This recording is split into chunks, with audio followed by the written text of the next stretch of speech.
Bonjour et bienvenue à toutes et à tous dans Multijoueur, votre rendez-vous jeux vidéo. Et bien cette semaine, on va évidemment focaliser sur la grosse sortie Death Stranding 2 On the Beach.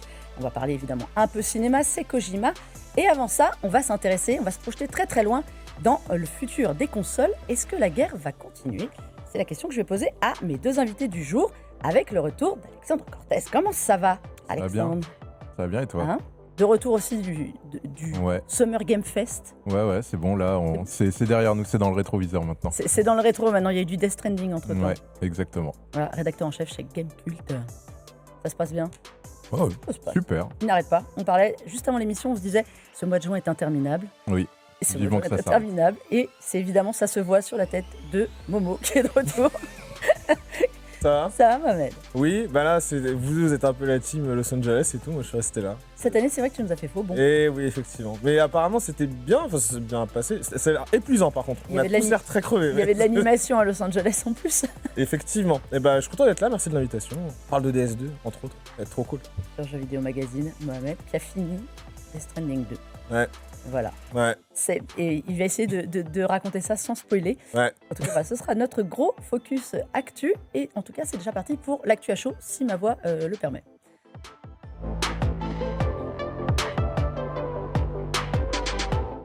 Il va que je me chauffe la voix un petit peu plus.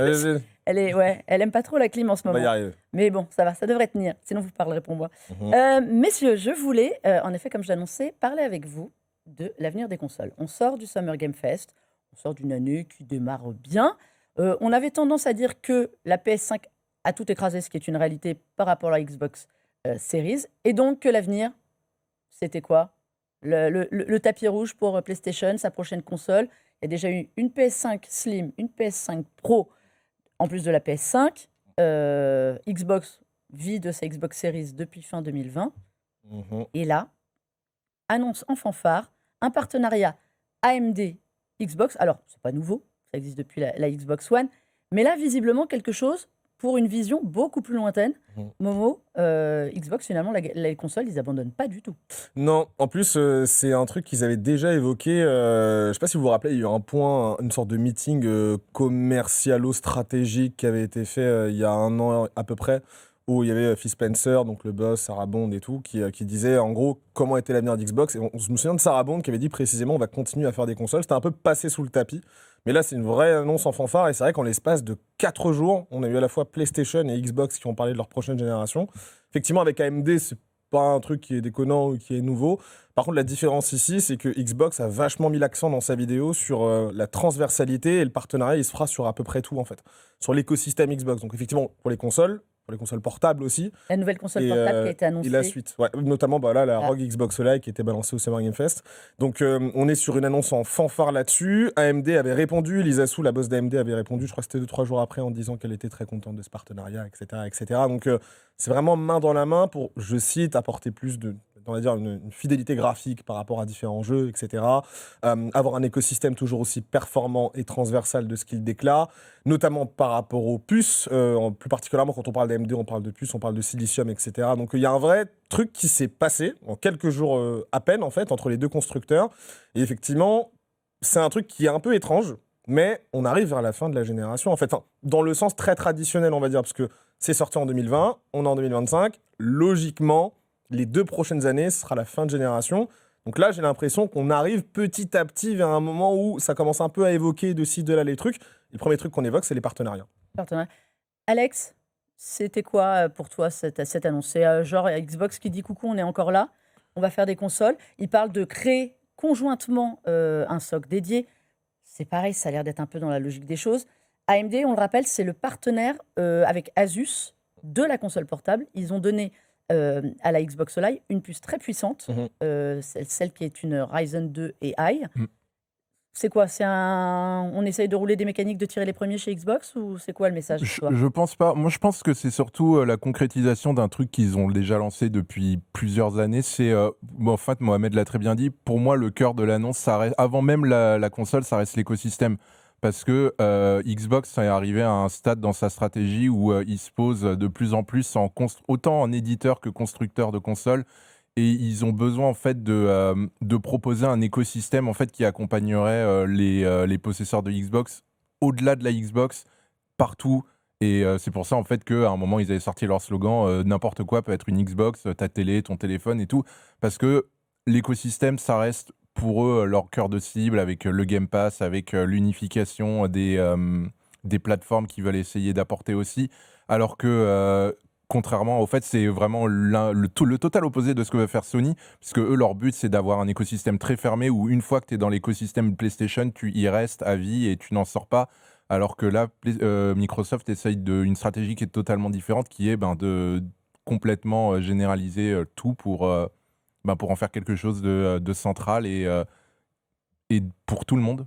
C'est le fameux cœur, leur message et leur technologie Play Anywhere. Ouais. Vous commencez sur un smartphone, vous continuez sur votre console de salon, vous allez sur les PC. J'ai une supposition à vous faire sur ce partenariat. Déjà, on parlait de l'avenir, changement stratégique, ce n'est pas Phil Spencer qui a fait l'annonce, c'est Sarah Bond.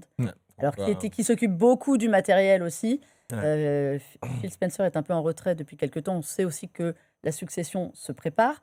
Est-ce que dans leur idée de... Parce qu'ils nous ont dit qu'ils allaient faire des consoles plus réelles, autre chose, on voit au-delà d'une version S et une version X, est-ce que dans leur idée, il n'y aurait pas aussi de faire un PC gaming? Moi, c'est la question que je me suis posée avec cette annonce. Console, oui, ils savent très bien que la PS6... Déjà, rien que sur le papier, tout le monde a envie plus de se précipiter sur une PS6 qu'une Xbox, je ne sais pas comment elle s'appellera. Est-ce que leur idée ne serait pas de faire un PC? C'est un peu ce qui leur manque à eux en propriétaire. On a la console PC portable qui arrive, les consoles de salon, jouer sur des smartphones. Est-ce que c'est pas AMD, ce partenariat et cette puce, ce sera forcément une puce console? Je sais pas ce que tu en penses.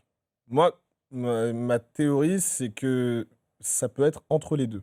C'est-à-dire qu'en fait, la prochaine génération d'Xbox, je la vois comme étant plusieurs machines. Alors, je pense qu'il y en aura deux, effectivement. Il faudra juste faire, par contre, hyper attention par rapport à l'aspect réduction de coût, avoir une console à bas prix, sans lecteur, mais qui pourrait peut-être tirer un peu la génération vers le bas, entre guillemets. Enfin, bon, je ne dis pas que la Series S fait à 100% ça, mais elle a posé problème à pas mal de développeurs quand même.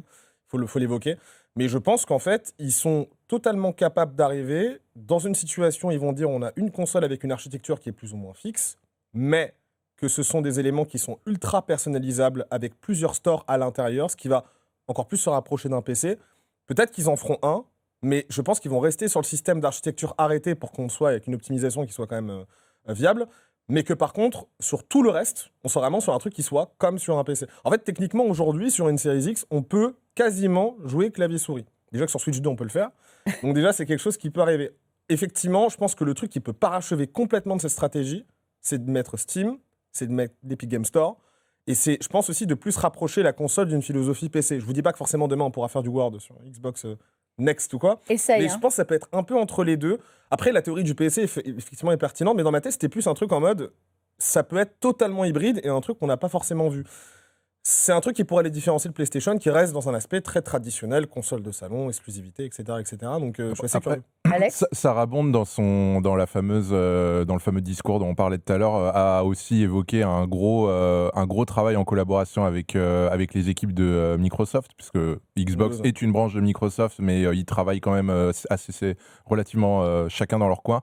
Là, elle s'est quand même donné la peine d'annoncer qu'il y aurait une collaboration un peu plus poussée avec Windows. Donc, est-ce que ça sera sur un point de vue totalement technique ou alors est-ce que ça sera sur l'implémentation de l'IA, qui est aussi un gros vecteur que Satya Nadella, le boss de Microsoft, veut mettre en avant depuis des années et continue de pousser. Donc il y a aussi toute une dimension d'utilisation de l'IA éventuelle dans les prochains systèmes à garder en tête. surtout Windows, qu'ils ont voulu un peu effacer pour la console portable en disant non, mais elle est sous Windows, mais vous n'êtes pas obligé d'y aller, regardez, vous allez directement dans l'univers. Donc c'est assez drôle. Tu parlais d'avoir toutes les boutiques. Ouais. Momo, tu me disais, hier, petite annonce. Hier, alors c'est un truc on n'a peut-être pas forcément vu venir, mais c'est totalement logique. En fait, Xbox, tous les mois, ils font des mises à jour de l'écosystème. Et en fait, hier, ce qui s'est passé, c'est qu'il y a eu pas mal d'updates qui ont été partagés pour les consoles Xbox, mais surtout sur Xbox PC. C'est là où il y a le truc le plus gros, c'est l'arrivée des bibliothèques agrégées. Alors, comment ça fonctionne ? En gros, Microsoft précise que ça vous permet d'avoir tous vos jeux d'autres bibliothèques. Donc, je cite des plus grandes plateformes PC. Donc, Steam, Epic, pour pas les citer. Là, clairement. En fait, tout ça sera accessible directement depuis le hub, l'application Xbox PC. Donc en gros, ça permet aux joueurs d'avoir une seule app, mais en gros d'avoir tous leurs jeux et directement les lancer et d'y jouer. Moi, on peut éventuellement se dire, oui, c'est quelque chose qui peut sembler totalement logique et qui est vu ailleurs. Oui et non. Parce que oui, sur GeForce Now, vous avez plusieurs boutiques, mais c'est du cloud, ça n'a rien à voir. Et là, j'ai l'impression que c'est le premier petit rapprochement vers Steam ou vers Epic Games, sachant que la ROG Xbox Live, en Elle fait réalité, la même chose. on est déjà sur ce truc-là. Et d'ailleurs, dans l'article du Xbox Wire, ils ont précisé, on commence par le PC, ensuite en fin d'année, ce sera sur la ROG Xbox Live. Je pense que voilà, c'est progressivement pour arriver vers une étape où sur console, tu pourras avoir plusieurs stores. Surtout que Sarah Bond, alors ça c'est une phrase qui a été un peu interprétée dans tous les sens, mais je l'entends comme ça. Sarah Bond, dans la vidéo où elle annonçait le partenariat avec AMD, disait que c'est une expérience Xbox qui par la suite ne se limiterait pas à un seul store. Bon, on commence à avoir plein de trucs qui pointent vers ça. Donc, Et puis surtout, clairement, on parle d'uniformisation. Ils veulent mettre absolument la même expérience sur tous les supports. Donc la console, je dirais pas n'y c'est le échappera truc pas. le plus dur, On profitera. mais ça, je pense que ça arrivera effectivement dans le dernier temps. Mais là, effectivement, c'est dès cette semaine que les membres Insider pourront avoir les boutiques agrégées donc Steam et Epic Games directement depuis l'application Xbox PC. Quoi. Je voudrais qu'on parle de Sony, parce qu'au moment, souvenez-vous, de la sortie de la PS5, même avant, on avait tous fait le constat qu'au niveau de la communication, c'était zéro total. On avait eu quelques infos avant, technique et tout, puis après, communication, avant la sortie, c'était rien. Là, ils ont déjà commencé à teaser alors qu'on appellera PS6 parce que c'est Le suite logique. la suite logique. Voilà. C'est le président de Sony qui a lui-même, dans une interview, confirmé une prochaine génération à venir, qu'il y avait une console en développement et qu'elle serait, comme tu disais, très salon, très fermée. Le cloud serait secondaire. Finalement, est-ce que ce n'est pas la PS5 en plus? Est-ce qu'on va avoir quelque chose de révolutionnaire chez Sony ou pas? Parce qu'il faut répondre aussi à Xbox qui va être partout. En vrai, le truc, c'est que pour le moment, c'est une annonce, vraiment une intention et un peu un enfonçage de porte ouverte, puisqu'on se doute tous qu'ils sont déjà en train de travailler sur leur prochaine console. Niveau des timings, de cycle de vie d'une console, c'est le moment en fait où tu commences à prototyper et à penser à la suite. Après, on sait tellement peu de choses. Moi, je vois pas trop comment ils peuvent révolutionner le truc parce que de toute façon, c'est pas Nintendo en fait qui qui propose des trucs complètement innovants et un peu décalés au niveau de ses consoles. La PlayStation, ça reste quand même quelque chose qui est avant tout un upgrade de puissance. Je vois pas en fait ce que tu peux augmenter de plus tout en restant dans des coûts raisonnables parce que déjà avec la PS5 Pro on commençait à atteindre des coûts qui étaient quand même assez mirobolants. Là, pour réussir à proposer un bond technologique significatif tout en gardant un prix qui est acceptable pour un joueur lambda, je suis très curieux de voir comment ils vont s'en sortir. Cette amélioration du PSSR et de l'IA, des choses comme ça, en fait, ça va être très technologique. Je pense que ça va être le cheval de bataille des prochaines consoles. Je pense que ça va être l'IA en fait. Ça L'IA. va être l'IA parce qu'elle est ressortie partout. Et il faut savoir, c'est qu'en fait, Sony Interactive Entertainment et Sony au global, ils déposent la blinde de brevets. Et il y a énormément de brevets qui balancent des fonctions sous IA, généralement. Des trucs parfois complètement mirobolants, ça peut aller carrément jusqu'à un assistant robot qui t'accompagne dans ta vie de tous les jours et dans ton entertainment, à tout simplement un truc en jeu qui t'aide, etc., à avancer ou à te débloquer de situations. Xbox a lancé également, à partir de cette semaine et ce mois de juin, Copilot Gaming via interface iOS et Android. Ils veulent le mettre sur console. Bref, moi j'ai l'impression que le moyen, entre guillemets, le plus intelligent, sans faire grimper les coûts et sans faire grimper le prix de commercialisation, c'est de mettre de l'IA. Et on le voit que même du côté de la ROG Xbox Live, le modèle le plus cher, la puce, elle est boostée sous IA. Et on attend de voir ce qu'elle fera. On verra ce qu'elle fera. Le PSSR, c'est de l'intelligence artificielle techniquement aussi. C'est une amélioration software qui va pousser le graphisme. Je pense que là, on est clairement sur un truc où les prochaines consoles vont être bourrées d'intelligence artificielle d'une manière ou d'une autre. Que ce soit pour le joueur directement dans sa partie consommation pure, jusqu'à comment est-ce que les jeux vont tourner, etc., etc. Même Nintendo, avec la Switch 2, a aussi de l'IA avec un boost. Donc je pense que ça va être ça le petit cheval de bataille. De l'IA et du cloud. En tout cas, il se prépare plein de choses pour les consoles. On se le dit, ce ne sera pas en 2027-2028. Ouais, j'aurai 30 ans d'ici là. Voilà. Je l'ai fait. Ce sera pour ton anniversaire. Exactement. Messieurs, je voudrais qu'on ouvre la partie Death Stranding 2 on the Beach, qui sort ce 26 juin. C'est du Kojima pur jus, on va pas se mentir. Souvenez-vous du premier qui est sorti fin 2019. Ouais. Ce monde étrange et Norman Reedus qui incarnait Sam Porter, un livreur FedEx au milieu de l'apocalypse. C'est plus que ça, d'accord. C'est plus que ça. Non, je schématise, c'est plus que ça. Eh bien, 6 ans plus tard, où en sommes-nous, Alex? Où en sommes-nous? Eh bien, en vrai, c'est assez intéressant de la part de Kojima, c'est que je pense que c'est sa suite la plus consistante de sa carrière, parce qu'entre les Metal Gear, il y avait toujours soit un changement total de casting, soit des années d'ellipse temporelle, et même il y avait des bons technologiques tels en fait que les jeux, même visuellement et d'un point de vue de gameplay, ne se ressemblent pas du tout. Là, entre Death Stranding et Death Stranding 2, on est quand même sur une belle continuité, aussi bien visuelle, scénaristique que gameplay. Donc, il y a vraiment, en fait, c'est une itération supérieure de ce que pouvait être Death Stranding premier du nom. C'est Death Stranding plus. Non, mais effectivement. Momo, C'est même le constat. truc, même constat, c'est le truc qui ressort le plus. Alors, Death Stranding, c'est hyper clivant, déjà. Donc, c'est pour ça que je pense que pas tout le monde va peut-être accrocher là-dessus. C'est une proposition qui est complètement spéciale. C'est un ovni complet, le truc. C'est hyper onirique. Ça pousse des messages philosophiques qui sont hyper intéressants, je trouve aussi. Death Stranding 2, ouais, dans ma tête, c'est version plus, mais il est plus simple que le premier. On se souvient, il y avait beaucoup de gens qui avaient pesté contre les 20 premières heures de Death Stranding 1, qui, même si j'ai adoré le premier, faut le dire, c'est dur, c'est rude. Quand tu as un premier véhicule, tu cries Alléluia.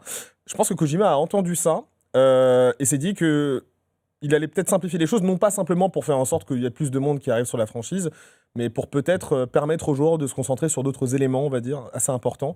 Et je trouve que DS2, il a vraiment cette espèce d'allure de blockbuster, de film, ça se voit également dans la mise en scène, mais qui en même temps est tellement différent qu'en fait, c'est pas un film. Enfin, c'est super bizarre. En tout cas, vraiment, quand on termine le jeu, on a vraiment cette sensation d'avoir accompli un truc qui est assez immense, qui est hyper fourni. Je trouve que la continuité du lore est hyper intéressante en réalité. Et moi, personnellement, en ayant fini le premier, je me disais, bah, je vois pas de suite. Enfin, on aurait pu imaginer ça, mais voilà. Quand le 2 est annoncé, je suis content. J'étais dans la salle en plus, c'était incroyable. Mais je me suis dit, mais qu'est-ce qu'il va raconter, quoi? Parce qu'en fait, le truc est tellement parti loin. Est-ce que c'est pas la surenchère? Et finalement, il est parti loin, bien Il a plus réussi loin, à retrouver ça. mais Et il a réussi à la trouver un surenchère, truc, ça fait partie. C'est Ça du fait Kojima. partie. Oui, Ouais, non, mais quand c'est clair, il y a c'est du clair. Kojima, tu t'attends à de la surenchère. Je veux dire, rien que dans cet épisode-là, le grand méchant, il a une guitare électrique qui tire Ah des bah éclairs ouais. en guise d'arme. Et encore, Il je y a, trouve il y a un que... samouraï, il y a un samouraï géant. Il se passe des trucs complètement fous. Il y a des côtés kitsch. Il y a des côtés qui sont hyper Ah, mais kitsch, en fait, qui totalement. font partie de l'ADN de Kojima de toute manière. C'est ce que j'allais dire, c'est tout le paradoxe de Kojima. Alors, rassurons ceux qui n'ont pas fait le premier. Ouais. Au début du deuxième, il y a un énorme résumé assez explicatif de ce que vous pouvez avoir compris. Si vous n'avez pas fait le premier et que vous faites le deuxième, il va vous manquer quelques références. Ça va être compliqué. Soyez honnête. Ouais, moi, je trouve ça dommage de faire le deuxième sans avoir fait le Voilà. premier, parce que même avec cet effort qui a été fait pour accueillir les nouveaux joueurs qui ont décidé de skipper le premier, je trouve que le jeu reste quand même assez élusif sur beaucoup de concepts hyper forts qui composent cet Clair. univers.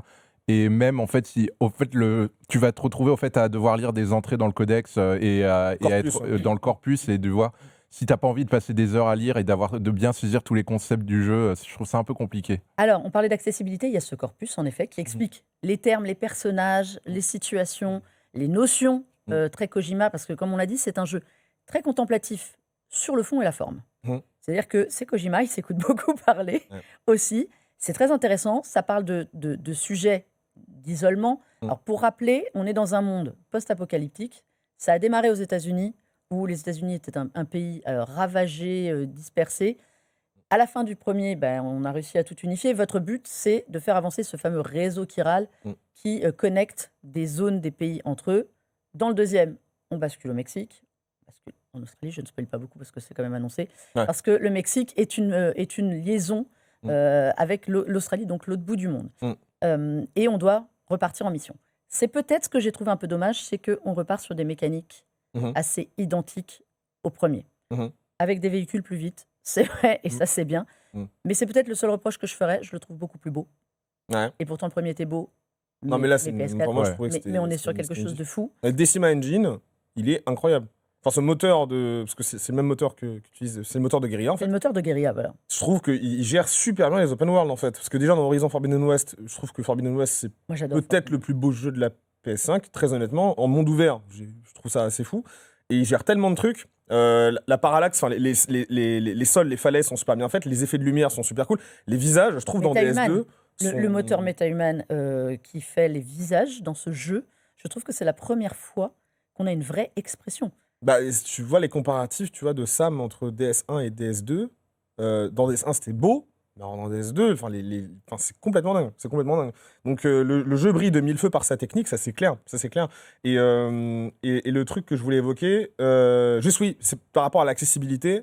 Oui, on est d'accord, effectivement, tu as les véhicules plus vite, etc. Je trouve aussi que par contre, tu peux être rapidement, entre guillemets, surstuffé, dans le sens où tu reçois beaucoup de gadgets quand même. Très très Il vite. y a beaucoup de gadgets dans Il y a celui-là. Moi, j'ai une trouvé. blinde de trucs qui te permettent Moi, je d'évoluer trouve ça assez vite. bien. Je trouve ça fun. C'est bien. En fait, tu peux choisir tes préférés parce que Et si t'as fait le premier, tu te dis, wow, il y a beaucoup de trucs quand même. Oui. Parce que, en vrai, d'un côté, c'est pas plus mal parce que quand tu fais le premier, en fait, si tu avais dû te refaire toute l'aventure avec exactement les mêmes accessoires, refaire les échelles et tout, là au moins tu peux t'amuser. Il y a plein de trucs trop bien. T'es vite équipé. T'es très Ouais, vite équipé ouais. et tu as une plus grosse variété d'équipements. Sachant qu'il faut faire des choix, parce que on le rappelle ou on le dit pour ceux qui ne le savent pas, mais comme c'est un jeu de livraison, en fait, chaque objet que tu dois les porter physiquement sur ton sac.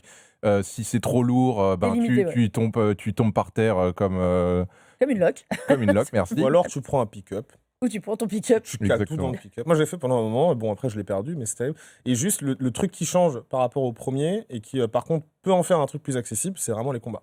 Alors les combats, c'est très Metal Gear, vraiment Ouais. Metal Gear. L'infiltration aussi un peu pareil, mais la variété d'armes est beaucoup plus importante je trouve aussi par rapport au premier. Et on est encore une fois stuffé assez rapidement, du lance-roquette au fusil d'assaut classique à des armes un peu plus spéciales.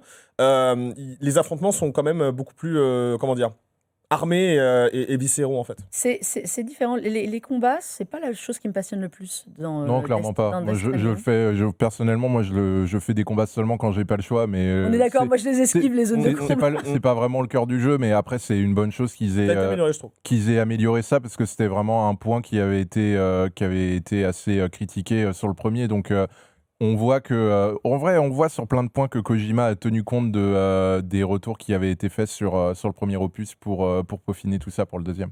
On parlait de Metal Gear. Alors, pour rappel, Kojima est le créateur de Metal Gear, à l'époque chez Konami. Ils ne se sont pas quittés en très bons termes au moment de la sortie de Metal Gear 5. Mm. Il y a du Metal Gear. Il y a clairement une espèce de revanche sur Metal Gear 5 Phantom, je trouve évidente. Il se réapproprie sa licence. Alors, il y a évidemment la scène que tout le monde a vue, là je ne spoile rien, avec Luca Marinelli qui joue Neil, le coup du bandeau. Oui. C'est plus Metal Gear, tu meurs. Et il le fait tout le temps. Et il le fait tout le temps. fait tout le temps dans le jeu. Qu'est-ce que ça veut dire? Il va se réapproprier ce Metal Gear. Ça- Il le cinématographie énormément en plus. Ouais, je pense que c'est parce que aussi, et ça c'est un truc qui a été beaucoup répété, j'ai l'impression, mais de mon point de vue, je pense que Death Stranding 2, c'est peut-être la somme de ce que Kojima a fait avant. J'ai l'impression que c'est pas un adieu, c'est pas un au revoir, mais c'est un peu... J'ai l'impression que Kojima essaie de nous dire, je tourne une page importante de mon histoire créative. Le prochain jeu qu'il fera, c'est Overdose, et ensuite ce sera Phase-Int. Phase-Int, on en reparlera dans quelques années, mais je pense que pour moi, Overdose c'est chez Xbox. Overdose, Ouais, Phase-Int, c'est le jeu Phase-Int, PS6. c'est Phase-Int, je pense que ce sera l'œuvre ultime de Kojima, mais ça, c'est un autre sujet. Par contre, j'ai l'impression que DS2, il tourne à la fois la page Metal Gear, parce que le premier Death Stranding, quand il sort, effectivement, on est post-Air Konami. Il y avait quand même pas mal de trucs où, effectivement, ça s'était pas très bien terminé. Il y avait des références. Mais j'ai l'impression que là, c'est vraiment une espèce de catharsis. Il passe à autre chose. Il reprend des éléments qu'il avait déjà fait avant, qui avaient bien marché. Il les peaufine encore plus. Comme s'il essayait de nous dire, c'est une franchise différente, mais j'oublie pas ce que j'ai fait avant.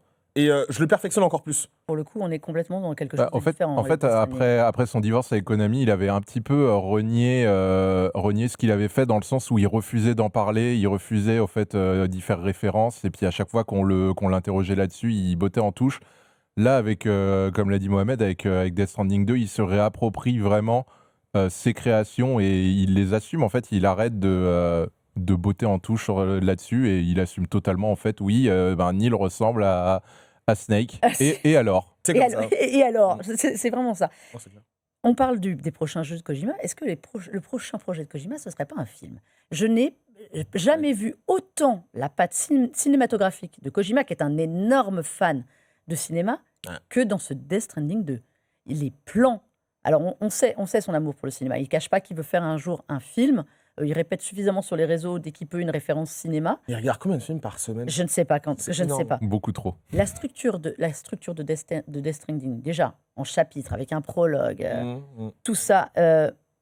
C'est très des cinéma. cinématiques qui durent 10 minutes, un quart d'heure. Mais Cinématique. ça c'est très Kojima aussi. Le casting, il s'est payé un casting. Alors, il y a évidemment toujours Norman Reedus, Léa Seydoux, on retrouve Guillermo del Toro, on retrouve George Miller, le réalisateur de Mad Max. Il y a tellement de Troy Mad Max. Baker, Elle Fanning. Baker, Elle Fanning. Il y avait Mads Mikkelsen dans le premier. On a toujours Lindsay Wagner. Alors, pour les plus anciens, c'était Super Jamie, voilà, qui est en version jeune.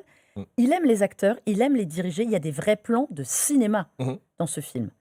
Et c'est dans ce le lapsus, dans ce jeu. C'est marrant parce que j'ai vu une interview d'Elle Fanning hier qui disait que justement elle avait signé en fait sans trop savoir qui était Kojima.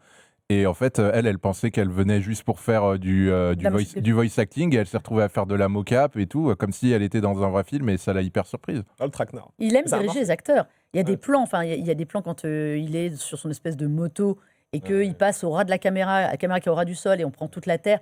Il y a un vrai amour. Est-ce que c'est ce qu'il rend au cinéma ou c'est ses appels du pied au cinéma ? Moi, je pense que c'est juste ce qui rend, parce qu'au-delà au fait de tout l'aspect cinématographique, le truc que Kojima adore aussi, c'est de proposer des gameplays divergents. Et je pense que ça reste quand même une grosse partie de son ADN qu'on a tendance à moins mettre en avant parce qu'il adore le cinéma, il le répète tout le temps, il est tout le temps en train de parler de films, tout le temps. Il était à Cannes il n'y a pas longtemps pour...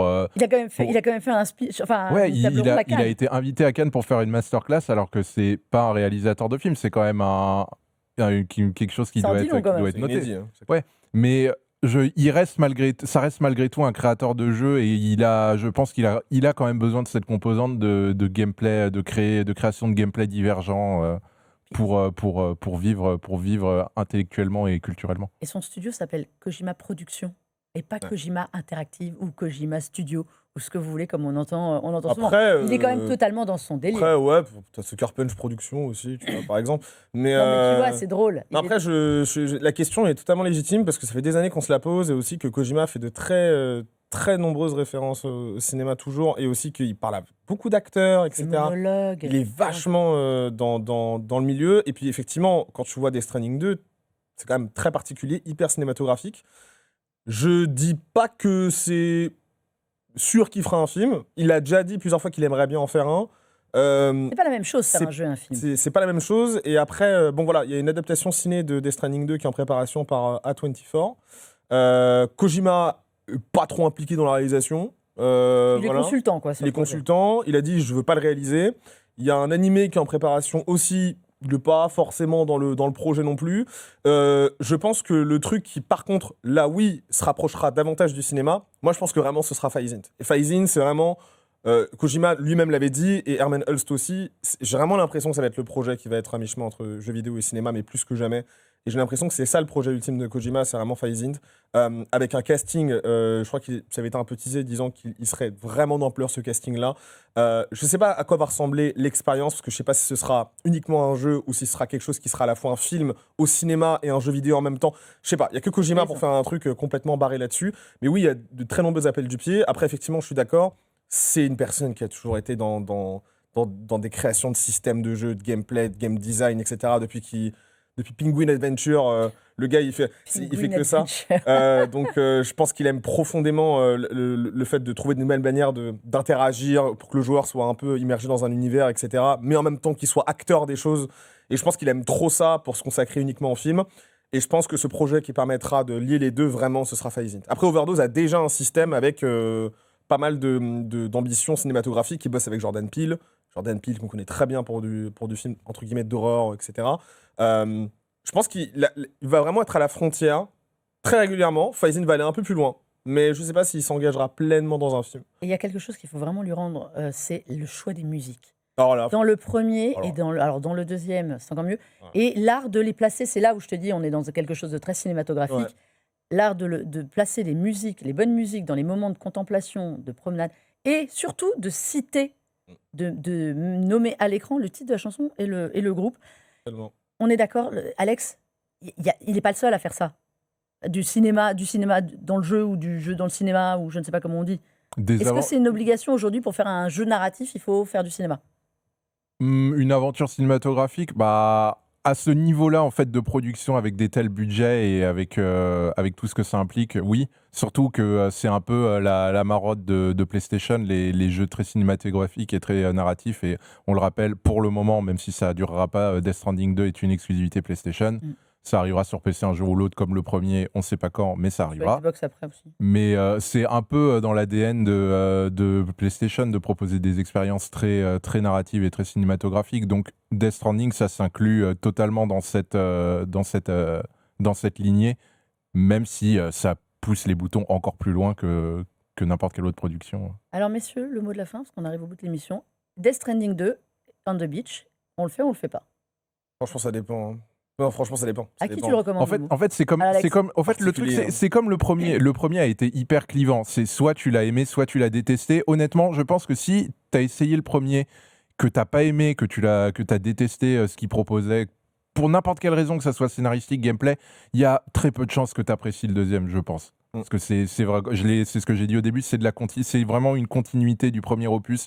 Si t'as pas aimé le premier, je pense pas que t'aimeras le deuxième. Si tu as aimé le deuxième, parce que de toute façon, Death Stranding, c'est soit t'as aimé, soit t'as détesté. Il n'y a pas d'entre-deux. Si tu as aimé le premier, bah oui, il faut faire le deuxième. C'est obligatoire. Mais... Vous avez aimé le 1, oui, je suis d'accord, faut foncer. Si vous avez... Alors, je pense qu'il y a peut-être un entre-deux vite fait. Parce que si vous n'avez pas aimé, n'y allez pas. Par contre, si vous vous dites, ça peut être sympa, j'ai envie de le faire pour le scénar, mais flemme de faire les livraisons, matez le film sur YouTube. Oui, non, je vous le dis en toute transparence, parce qu'en réalité, je trouve vraiment que c'est une histoire qui mérite d'être entendue et découverte, très honnêtement. Je le recommande très, très chaleureusement. Et puis en plus, tout le monde dit que c'est un film, donc il n'y aura pas de problème pour les personnes qui voudront en faire des films sur YouTube. Si vraiment vous voulez découvrir à quoi ressemble l'histoire, regardez le film sur YouTube. Si vraiment les livraisons, ça vous saoule, quoi. Mais vous ratez un truc de gameplay qui peut être pertinent, mais si ça vous plaît pas, n'y allez pas. C'est ça. Bon, alors moi, je suis à peu près d'accord avec vous. Je pense que c'est un univers, il faut le tenter. C'est une expérience de jeu qu'il faut tenter. Ceux qui n'ont pas fait le premier, qui étaient un peu sur la réserve, et que vous êtes un peu, comment on va dire, vous aimez les expériences, tentez le deuxième, que je trouve beaucoup plus facile à aborder, et même s'il est un peu lent à se mettre en route, plus rapide que le premier. Donc c'est clair, ça se tente. Voilà, donc Death Stranding 2 On the Beach, qui est disponible sur PS5 ce 26 juin. Messieurs, merci beaucoup à vous d'être venus parler de tout ça. Mohamed, on te retrouve sur Jeux Vidéo Magazine. Bah oui, toujours, bien sûr. Il y a encore plein de choses à raconter. L'été n'est pas fini. Et oui. Ouais, non mais ouf, totalement. Alex, on te retrouve sur Gamecult aussi. Il y a plein de choses en vue ou pas? Ou les vacances? Non, pas du tout les vacances. On va continuer à... Il y a quelques trucs qui sortent en juillet quand même, donc un petit Donkey Kong par exemple. Ouais, un tout petit, rien du tout. Il y a quand même quelques jeux, parce que GTA 6 ayant donné sa date de sortie, tout le monde peut s'énerver maintenant. C'est clair. Voilà. Mais nous non plus, on n'est pas encore en vacances. On reviendra la semaine prochaine. En attendant, vous pouvez retrouver cette émission en multidiffusion sur la chaîne Tech & Co, en replay sur le site Tech & Co, la chaîne YouTube et sur la plateforme RMC BFM Play, évidemment en podcast partout. Ma voix a tenu, j'en suis ravie. Bravo. Et en tout cas, essayez Death Stranding 2. Ou sinon, vous avez les jeux Nintendo Switch. On en a parlé déjà la semaine dernière. Revenez à l'émission. Et puis on se dit à très vite pour Donkey Kong et tout le reste le mois de juillet. Encore long. Allez, ciao, je veux bien.